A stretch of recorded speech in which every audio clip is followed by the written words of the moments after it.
Hello traders, this is Blake Morrow with ForexAnalytix, and you are listening to the week ahead video for March 11th, 2018. And before I get started on any analysis, I have a few bookkeeping, but it's actually housekeeping. Why does it have to be housekeeping? Well, anyway, I got a couple of housekeeping items that I need to talk about. First and foremost, if you're listening to this video right now, it's Sunday, more than likely. And if it's Sunday, that means that if you're here in the United States or in North America or, gosh, there's a time change here in the United States.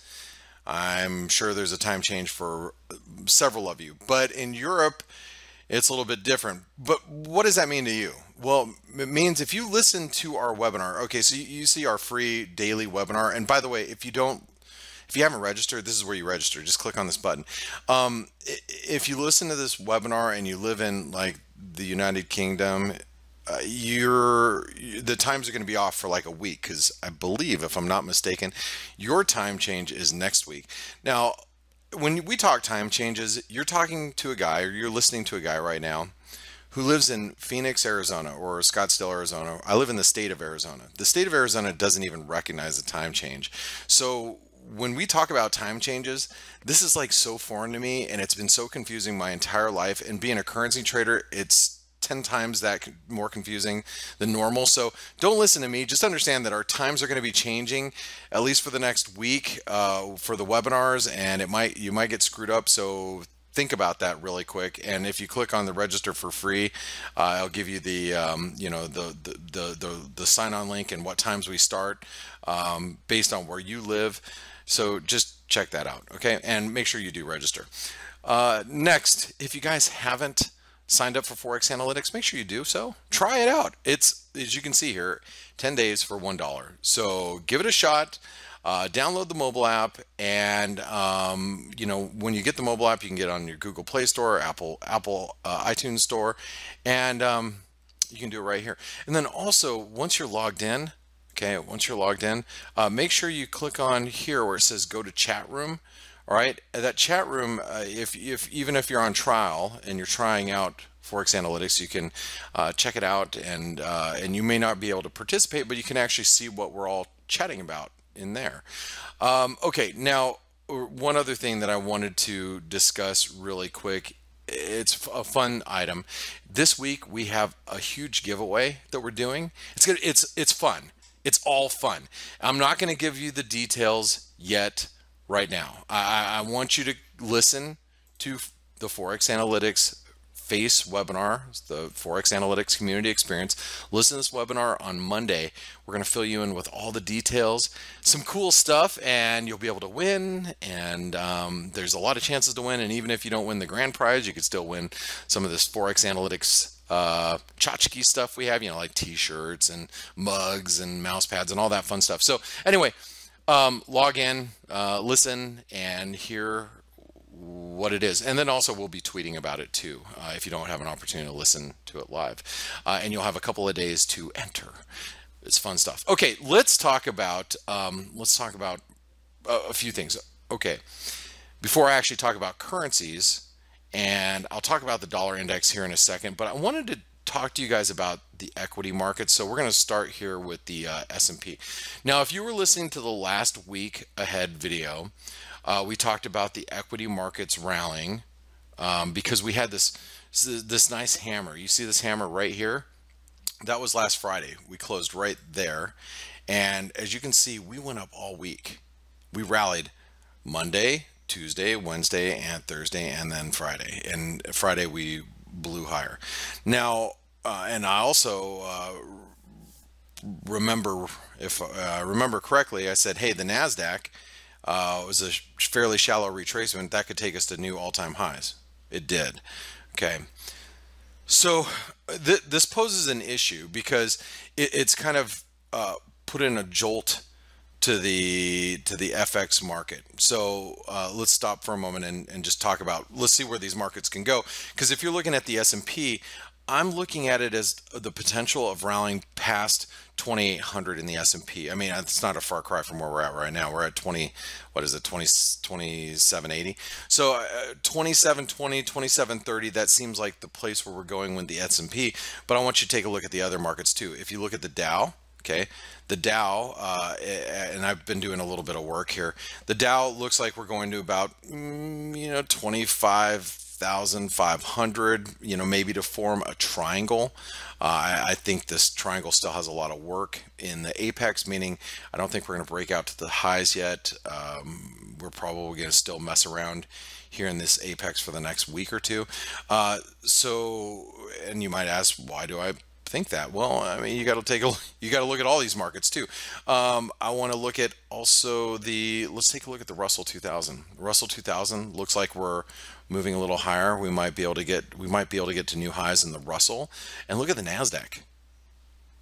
Remember, we talked about the shallow retracement at the 38% retracement might take us to new highs. Well, boop, here we are, new highs. Now, check this out. If you're looking at the NASDAQ, and this is a very long term, this is a weekly chart, by the way.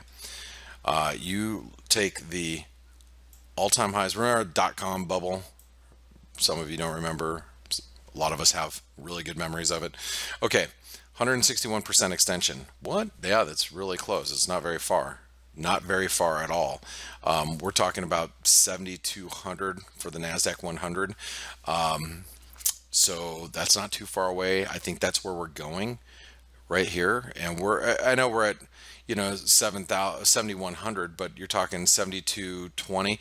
Not very far away, but again, if we hit the 161% extension there, the golden fib, that takes the Dow a little higher, the S&P a little higher, which I just showed you, and the Russell 2000 could go a little higher as well. Now, also, I took a look, because this really matters if you're trading the yen. I looked at the Nikkei and I'm like, okay, well, the Nikkei, this is the Nikkei index, we hit, we didn't have we had a higher low. Okay, so I wouldn't be surprised if we form some sort of, I'm just going to draw it for you, something like this, where we have some sort of triangle that forms, right? So we may, rally a little bit here in the Nikkei. So if you think about all the equities extending a little further, what does that do to currencies? Well, what I'm going to do now is I'm going to take you over to the ForexAnalytix, and let's talk about the yen. Okay, so here's the dollar yen, and let's go over the daily chart of the dollar yen. Now the dollar yen, actually, let's start at the weekly. Here's the weekly. So there's a multi-year trend line that we broke out of this triangle. Now, if you think about risk appetite going higher, and when I talk about risk appetite, I'm talking about stocks moving higher. Risk assets like stocks are moving higher. Typically, the yen gets sold. Well, that happened finally this week. We started to see the dollar yen rally off of these lows, which was the 127% extension, if you don't recall. Low, high, 127% extension. We could rally and challenge the underside of this trend line, maybe around 108 or so. That'd be my best guesstimate, about 108, 108.20, before things start to get a little, dicey. Okay, well, if the NASDAQ continues to move another 100 points higher, the S&P moves up another 30 or 40 handles higher, Dow moves up to, what did I say, 25,500. Yeah, that would probably put the dollar yen around 108, maybe 108.20, 30, 50. All right, there I may be looking for a failure in some of these pairs. So if you take a look at, let's go over to the euro yen. Okay. But the euro yen had a really nice pop after coming out of this, you can call it an ascending wedge. Well, yeah, we could trade back up to 134 in the euro yen. Sure, why not? Why couldn't we get back up here before failing? Let's take a look at the pound yen. Okay, pound. Oh, and by the way, when you talk about the pound yen, we're already challenging the underside of this trend line, but there's some moving parts here with Brexit negotiations and the European Union and Great Britain as far as their negotiations are going. Maybe is there some upside? Sure, but maybe we might see 149, maybe 150 again before rolling back over again. Let's take a look at the euro, or excuse me, here's the New Zealand yen. New Zealand yen, nice little double bottom.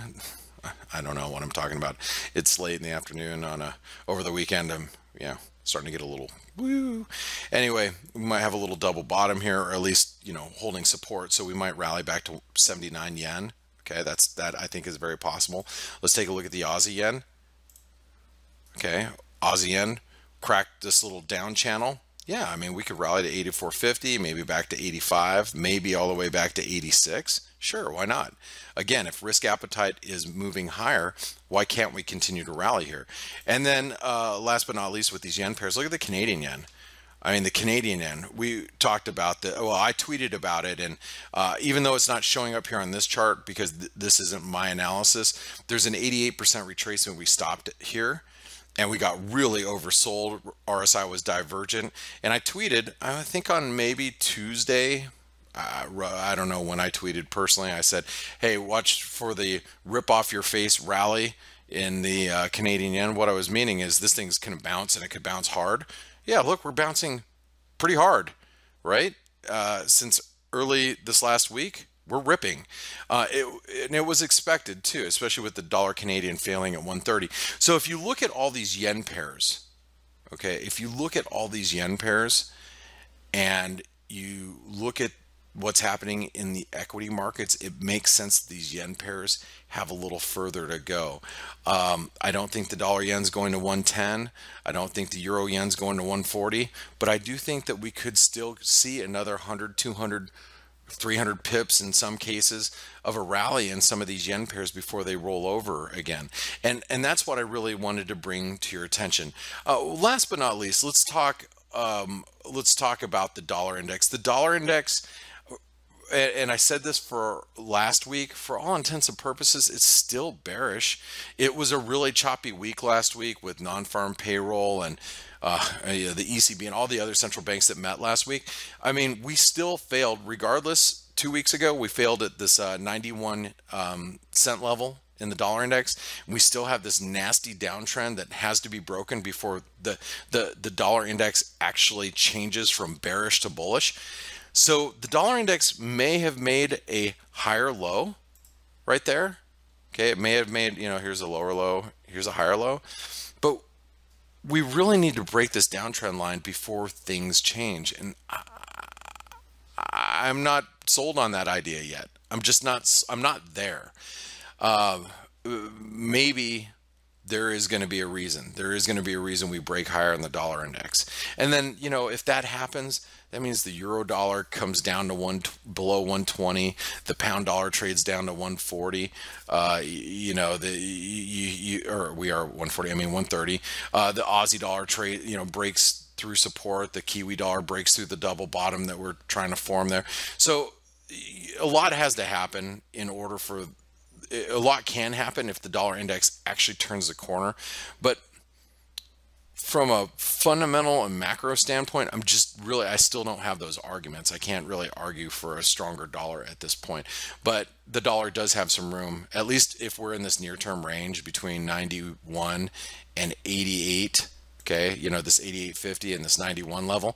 While we're in this range, there's still some upside. There is some possible upside. Now, really quick, next week, it's a lot less important data than we had this last week, but that doesn't mean that there's not important data coming out. We do have CPI inflation data out of the U.S. on Tuesday. Obviously, everybody's looking at inflation data. That's probably, arguably, more important than the blowout jobs number that we had on Friday. You saw the wage data came down, or wages came down a little bit, and so it didn't really matter that that we had a late in the game, strong employment, job growth. people kind of expect that right now with the U.S. economy. But anyway, we got inflation data out of the U.S. We have producer prices, which, another inflation gauge on Wednesday. We have retail sales on Wednesday here in the U.S. What else do we have this next week? We have New Zealand GDP. We have the Swiss National Bank, the SMBs making their decision rate decision on historically low rates. So we're going to be looking to see if they're giving us any clues that they're going to normalize monetary policy, which would be, a big shift in stance with the SMB. So that might be kind of important Thursday morning. And then we have some real estate data or housing data, excuse me, on Friday afternoon or Friday morning in the US. But guys and gals, this is going to be, in my opinion, it's going to be a pretty big week for equities and for yen pairs. And that's where my focus is going to be. And hey, listen, if you're watching this on YouTube, make sure you subscribe to the YouTube channel, right? So this way you don't miss any of our interviews, you don't miss any of these week ahead videos. And while you're watching this video, especially if you're doing it on YouTube, click that little thumbs up button and say, hey, I really enjoyed this video, because if you did, that encourages me to continue to film these each and every week for you guys, and continues to urge our team to do our daily webinars as well. So thank you guys and gals for listening in. My name is Blake Morrow. Remember, change your clocks, or at least know that those of us here in the United States are changing our clocks. So therefore, our daily webinars are going to be possibly at a different time for you. You guys have a great weekend, rest of your weekend, and we'll see you next week. Thanks a lot. My name is Blake Morrow with ForexAnalytix.